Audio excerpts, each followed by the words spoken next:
I never expected to file a report that would simultaneously validate and terrify the Galactic Science Council.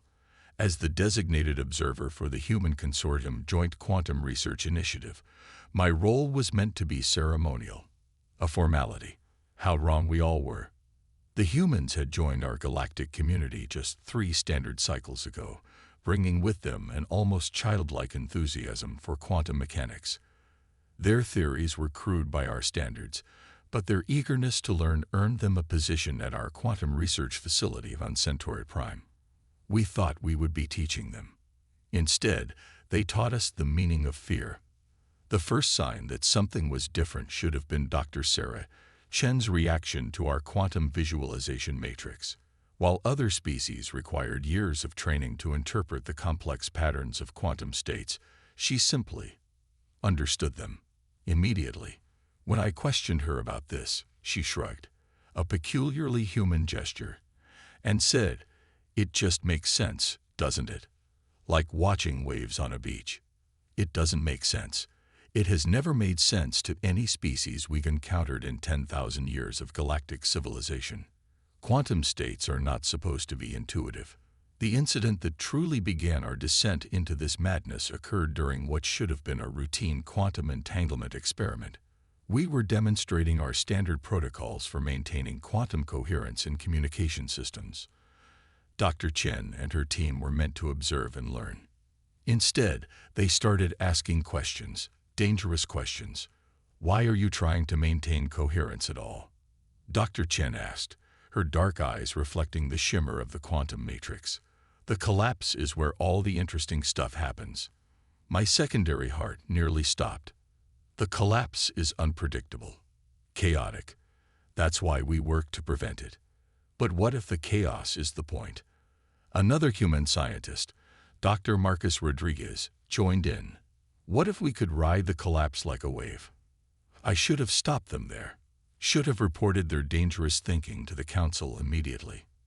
But curiosity, that damnable trait our species shares with humans, got the better of me. They began modifying our equipment, making adjustments that violated every safety protocol we'd established over millennia. When I protested, they showed me their calculations. They were elegant, beautiful, impossible. The math works, Dr. Chen insisted. We just need to think of quantum states less like delicate crystals that need protection, and more like jazz. Jazz. My translator struggled with the concept. Yeah, you know, improvisation within structure. The universe is playing quantum jazz, and we've been trying to force it to play classical music instead. The test they proposed was simple. Instead of fighting against quantum decoherence, they would embrace it, use it, ride it, as they said. The equipment modifications were minimal, but the implications were enormous. When we activated the system, something happened that I still struggle to describe. The quantum matrix didn't just maintain coherence. It danced. Patterns emerged that shouldn't have been possible, carrying information across distances that violated our understanding of quantum limits. The humans cheered. I began to tremble, because in that moment I understood something that would change the galaxy forever. Humans don't just understand quantum mechanics. They feel it, intuitively, instinctively, as naturally as they breathe. The worst part, they don't even realize how impossible this is. This is just the beginning, Dr. Chen said, her eyes gleaming with possibilities that terrified me. Think about what we could do with quantum computing, with space travel, with... I had to interrupt her. Dr. Chen, do you understand what you've done? Sure, we found a way to work with quantum systems instead of against them. It's like surfing. You don't fight the wave, you become part of it. That's when I realized the true horror of our situation. Humans aren't just another species dabbling in quantum mechanics. They're quantum entities themselves, operating on an instinctive level that the rest of us have spent millennia trying to understand through pure mathematics and rigid control systems. The implications are staggering. If humans can intuitively manipulate quantum states, what else are they capable of? What happens when they apply this intuition to weapons, to space travel, to the very fabric of reality itself? I'm submitting this report with a highest priority classification. The humans must be. But no. Even as I write this, I know it's too late for containment. They're already here, among us, experimenting and exploring with the casual confidence of children, playing with forces that the rest of us have feared since the dawn of science. The galaxy will never be the same. End report. Addendum. Dr. Chen has just informed me they want to try something really interesting tomorrow. May the first ones help us all. The humans call it following their gut. We call it terrifying. Today's events have forced me to question everything I thought I knew about quantum mechanics, consciousness, and the fundamental nature of reality. The experiment Dr. Chen proposed, the one that filled me with such dread in my previous report, was worse than I could have imagined. Not because it failed, but because it succeeded. They built what they called a quantum intuition processor. The device itself seemed deceptively simple, a marriage of our quantum matrix technology with what they termed a human-centric interface. The underlying principle, as Dr. Rodriguez explained it, was to let humans do what comes naturally. What comes naturally, it turns out, is the impossible. The standard approach to quantum computing requires precise control of quantum states, complex error correction, and elaborate systems to maintain coherence. The humans threw all of that out the airlock. Instead, they created an interface that displayed quantum states as abstract patterns, what they called a quantum visualization field, and allowed human operators to manipulate them directly through neural interfaces. Think of it like conducting an orchestra, Dr. Chen said, as she helped a junior researcher adjust the neural interface headset. The quantum states are the musicians, and we're just helping them play together. I watched in horror as they activated the system. The quantum visualization field erupted into a chaos of shifting patterns, patterns that should have represented the complete collapse of any coherent quantum state. But the humans, they saw something in that chaos, something that made sense to them. One by one, the human operators began to work with the system. They weren't solving quantum equations or running calculations. They were feeling their way through quantum space as naturally as I might walk through a room. The patterns in the visualization field began to shift and flow in ways that defied every principle of quantum mechanics we thought we understood. Look at this, Dr. Rodriguez called out excitedly. We're achieving coherence rates that are off the charts, and we're doing it with minimal energy expenditure. I checked his readings. He wasn't exaggerating.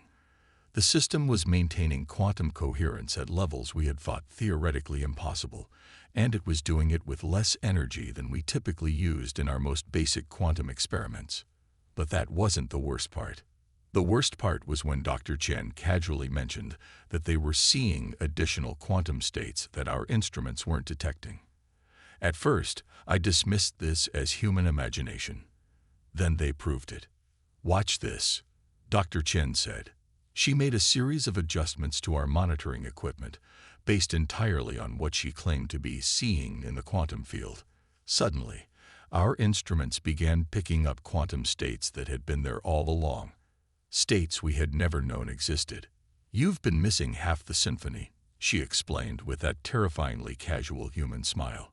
There's so much more happening in quantum space than your instruments are designed to detect. The implications are staggering. It's not just that humans can intuitively understand quantum mechanics. They can perceive quantum states that our most advanced technology can't detect. They're aware of levels of quantum reality that we never knew existed. When I asked Dr. Chen how this was possible, her response chilled my core systems. Oh, we're probably doing this all the time. We just never had the tools to notice before. It's like how you don't usually pay attention to your breathing until someone mentions it. They've been doing this all along. Every human, every day, has been unconsciously perceiving and manipulating quantum states that the rest of us can't even detect. Every decision they make, every thought they have, might be influencing quantum reality in ways we can't comprehend.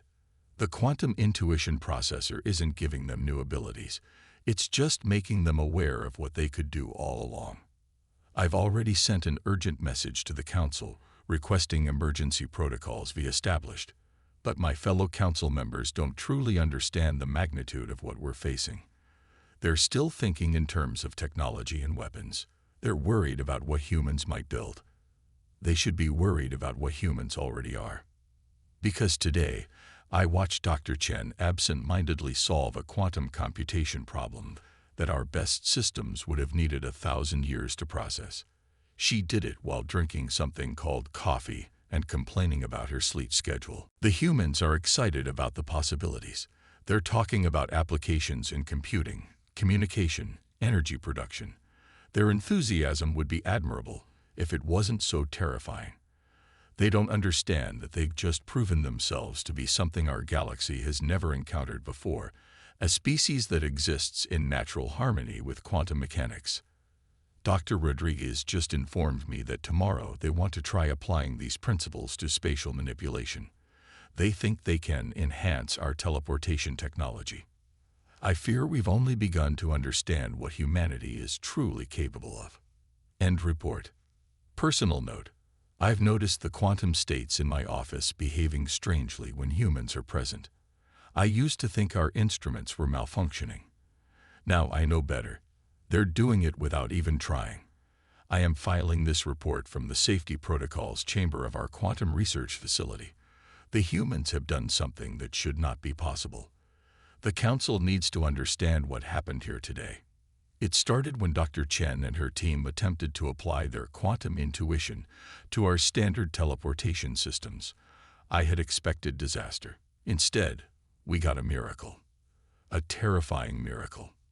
The problem with your teleporters, Dr. Chen explained while modifying our equipment, is that you're trying to move things through space. We should be moving space around things. I tried to explain that this was theoretically impossible.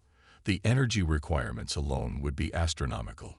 She laughed, that unsettling human sound that still makes my peripheral nerves twitch. Only if you're pushing against quantum space, she said. We're going to ask it nicely to move for us. They integrated their quantum intuition processor into our teleportation system. The modifications looked crude, almost primitive by our standards. Dr. Rodriguez called it quantum jury rigging, apparently a reference to some human practice of improvised repairs. When they activated the system, I expected either nothing to happen or for the safety protocols to immediately shut everything down. Instead, I watched as the quantum field around the test object, a simple metal sphere, began to fold. There's no other word for it. Space itself seemed to bend and ripple like fabric in a wind. The sphere disappeared. This wasn't unusual. Our teleporters do the same thing. What was unusual was that our instruments showed virtually no energy expenditure. And what was terrifying was that the sphere reappeared exactly where Dr. Chen had specified, but it had taken a path through quantum space that our sensors couldn't even detect. See, Dr. Chen said, picking up the sphere. We just had to find the quantum shortcuts that were already there. That's when Dr. Rodriguez made the suggestion that caused our current crisis. What if we tried it with a person? I immediately moved to shut down the experiment. Human or not, unauthorized testing of experimental teleportation technology on living subjects is strictly forbidden by Council law. But before I could reach the control panel, Dr. Chen had already stepped onto the teleportation pad. Sarah, no, Dr. Rodriguez shouted, but it was too late. What happened next defies explanation. Dr. Chen didn't just teleport. She existed in multiple locations simultaneously. Our sensors detected her quantum signature in 12 different places in the laboratory at once, and she was conscious in all of them. This is amazing. 12, Dr. Chen said in perfect unison. I can see everything from every angle. The quantum fields are so clear from here. Then, as if this violation of fundamental physics wasn't enough, she began to move, not just in physical space, but in quantum space. The 12 instances of Dr. Chen began to walk through the quantum fields themselves, manipulating them with casual gestures like an artist molding clay. The quantum topology is so much more complex than we thought, she said, her voice is creating an unsettling chorus. Look at all these connections. That's when our instruments began to detect quantum disturbances throughout the facility. The barriers between quantum states, barriers we had thought were fundamental laws of physics, began to blur. Reality itself seemed to shimmer as Dr. Chen's quantum manipulation affected increasingly larger areas of spacetime. Dr. Rodriguez managed to convince her to return to a single quantum state, but the implications of what we witnessed are beyond catastrophic. Humans aren't just able to perceive quantum states, they can exist in multiple quantum states simultaneously and maintain consciousness across all of them. They can manipulate quantum fields directly, without technology, once they become aware that it's possible. I've ordered the facility locked down and contacted the council for emergency consultation, but I fear it's too late. Dr. Chen remembers everything she experienced in her multiplied state. She's already talking about applications in quantum computing, space exploration, and, most terrifyingly, human consciousness expansion. Think about it. She said during the mandatory medical examination afterwards, if we can exist in multiple quantum states at once, we can explore the whole galaxy simultaneously. We could solve any computational problem instantly. We could. I had to sedate her. For her own safety, I told the other humans. In truth, it was for the safety of the galaxy. But even sedated, our instruments show unusual quantum activity around her. Her consciousness appears to be naturally quantum entangled with itself, operating on levels we never knew existed. And now that she's aware of this ability, it's growing stronger. All humans may have this potential. They've spent their entire history unaware that they were quantum beings, naturally entangled with the fabric of reality itself. Now they know, and they're excited about it. The Council must act quickly. But what can we possibly do against a species that can rewrite the quantum structure of reality by intuition alone? End report. Personal note. Dr. Chen was smiling in her sleep. The quantum disturbances in her vicinity increased every time she smiled. I've ordered triple containment protocols, but I doubt they'll make any difference. How do you contain a being that can exist in multiple quantum states at will? The containment protocols have failed. Not because they were breached, but because they were irrelevant from the start. The humans are evolving, for lack of a better term, and they're taking our understanding of reality with them. It began when we noticed Dr. Chen was communicating with Dr. Rodriguez, despite being in separate containment cells. At first, we assumed they had hidden some form of technology from us. We were wrong. They were communicating through quantum entanglement. Not with machines, but with their minds. We've always done this, Dr. Rodriguez explained when questioned. We just called it intuition or gut feelings before. Now we understand what it actually is. The entire human research team has begun exhibiting similar abilities. They're not just accessing quantum states anymore. They're creating new ones. Reality around the facility has become uncertain. Probability waves that should collapse into definite states instead remain in superposition, responding to human consciousness in ways that defy our physics. Yesterday, I watched Dr. Chen reach through what she called a quantum fold and pull out a cup of coffee from her favorite cafe on Earth, 300 light-years away. She offered me a cup. I declined. Space and time aren't really barriers, she explained, sipping her impossible beverage. They're more like suggestions. The universe has all these convenient shortcuts built in. We just never noticed them before because we were too busy trying to force everything to make classical sense. The Council's containment experts arrived this morning. They left an hour later, after Dr. Rodriguez demonstrated that quantum containment fields were, in his words, more like quantum suggestions. He phased through the strongest containment field we possess while explaining quantum topology to a junior researcher.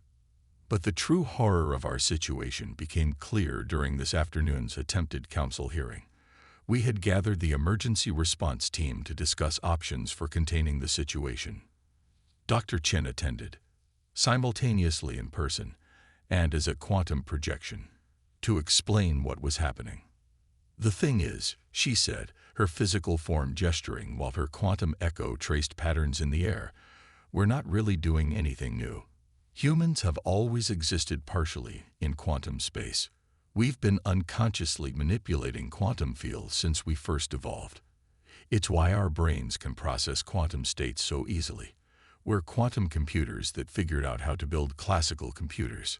"That's impossible," Council member Zixtol protested. "The energy requirements alone." "Only if you're forcing it," Dr. Chen interrupted. "Look, let me show you." What followed was either the most important or most terrifying demonstration in galactic history. Dr. Chen began to glow, not with physical light, but with quantum possibility. Her form split into countless versions, each one existing in a slightly different quantum state. But instead of chaos, there was harmony. Every version of her was conscious, coordinated, working together to demonstrate the true nature of human consciousness. Unential. Each human who becomes aware of their quantum abilities can teach others, who can teach others. "We don't just process quantum information," her voices said in a chorus that seemed to come from everywhere and nowhere. "We are quantum information. Every decision we make, every thought we have, ripples across quantum space. We've been doing it for our entire history. We just never had the context to understand what we were doing. The implications are beyond catastrophic. Humans aren't just capable of manipulating quantum states. They are quantum states. Living, conscious quantum systems that have somehow evolved classical consciousness as a subset of their quantum existence. Every human on Earth, every human in the galaxy, is potentially capable of what we've witnessed here. And they're teaching each other. Fast." Dr. Chen and Dr. Rodriguez have already begun showing other humans how to access their quantum nature. The process is exponential. Each human who becomes aware of their quantum abilities can teach others, who can teach others. The Council is in chaos. Half want to declare humans a Class 1 reality threat and attempt immediate containment. The other half want to establish diplomatic relations before humans realize they don't need our approval to do whatever they want. Both sides are missing the point. It's already too late. I'm watching Dr. Chen now, through the quantum-reinforced observation window that we all know is useless. She's sitting in her containment cell, existing in multiple quantum states simultaneously, casually rewriting local reality, while she works on what she calls quantum optimization protocols. She just looked up, in all quantum states simultaneously, and waved at me. Then she spoke, her voice reaching me despite the quantum dampeners, the containment field, and the supposedly one-way observation system. "You know, maybe you should be less worried about containing us and more interested in learning from us. We've discovered some really beautiful things about the universe. Want to see?" End report. Personal note. I'm going to accept her offer. The Council can consider this my resignation if they wish. But I've realized something. We can either learn to live with quantum-native humans, or we can watch them surpass us entirely. Those are our only options now. She's brewing more of that coffee. I think I'll try some this time. This will be my final official report to the Council. After experiencing what I'm about to describe, I've accepted a new position that better serves our changed galaxy. The revelation of humanity's quantum nature could have led to catastrophe. Instead, it has opened doors we never knew existed. I'm reporting from what the humans call a quantum conference space, a region of overlapped quantum states where multiple consciousnesses can interact directly. It's become our new center for human galactic relations. Dr. Chen was right. We were asking the wrong questions all along. The problem wasn't that humans are dangerous, she explained during our first quantum conference session. The problem was that we were all thinking in terms of control and containment. Quantum reality doesn't work that way. It's about harmony, resonance, and connection. The breakthrough came when we stopped trying to regulate human quantum abilities and started learning from them. Their natural quantum affinity wasn't a threat. It was an opportunity. They weren't breaking physics. They were showing us physics we'd never understood. Dr. Rodriguez demonstrated this by teaching a group of our quantum physicists how to perceive quantum states directly. The process was remarkable in its simplicity. "You're already doing it," he explained. "You just haven't noticed because you are too busy trying to measure it instead of feeling it." 3 of our scientists achieved basic quantum perception within hours. The others followed within days. It turns out most sentient species have some capacity for quantum awareness. Humans are just naturally better at it, like some species are naturally better at seeing or hearing. The applications have been revolutionary. Human quantum intuition, combined with our technical expertise, has solved problems that plagued our civilization for millennia. Transportation. We've developed quantum tunneling systems that make traditional space travel obsolete. Distance has become, as Dr. Chen puts it, more of a suggestion than a rule. Communication. Quantum entanglement communication is now instantaneous and unlimited by distance, thanks to human ability to maintain quantum coherence naturally. Energy. Human quantum manipulation has shown us how to tap into what they call quantum vacuum energy safely and efficiently. Energy scarcity is becoming a thing of the past. But the most profound change has been philosophical. Humans haven't just taught us new technology. They've shown us a new way of existing with the universe. Their quantum nature gives them a perspective we never had. They intuitively understand that everything is connected, that consciousness and reality are intertwined in ways our classical physics never captured. The Council's fears about human quantum abilities spreading have proven both right and wrong. Yes, humans are teaching others to access quantum states, but instead of chaos, this has led to unprecedented harmony. It's difficult to maintain conflict when you can directly perceive the quantum interconnectedness of all things. Dr. Chen likes to say that humans didn't discover quantum mechanics. Quantum mechanics discovered humans. We're not manipulating reality, she explains. We're finally learning to dance with it properly.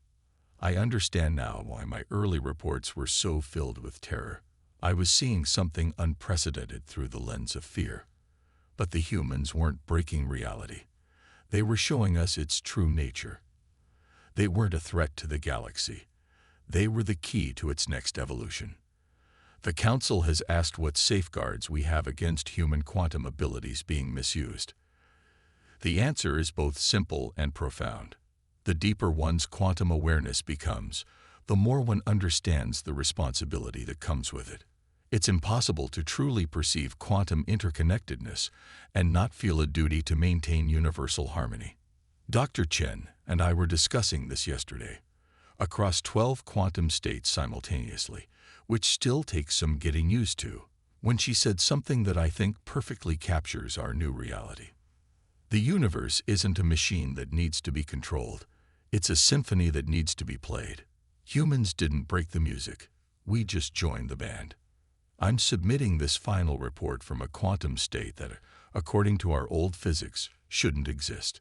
Around me, humans and aliens are learning to perceive and work with quantum reality together. We're building something new, not a galactic civilization bound by classical physics, but a quantum civilization that understands reality as it truly is. The humans were right. It is beautiful. End report. Personal note. Dr. Chen has started teaching quantum music composition, creating harmonies that exist in multiple quantum states simultaneously. The concerts are indescribable. I've taken up learning what they call quantum jazz. It's challenging, but as the humans say, you've got to start somewhere.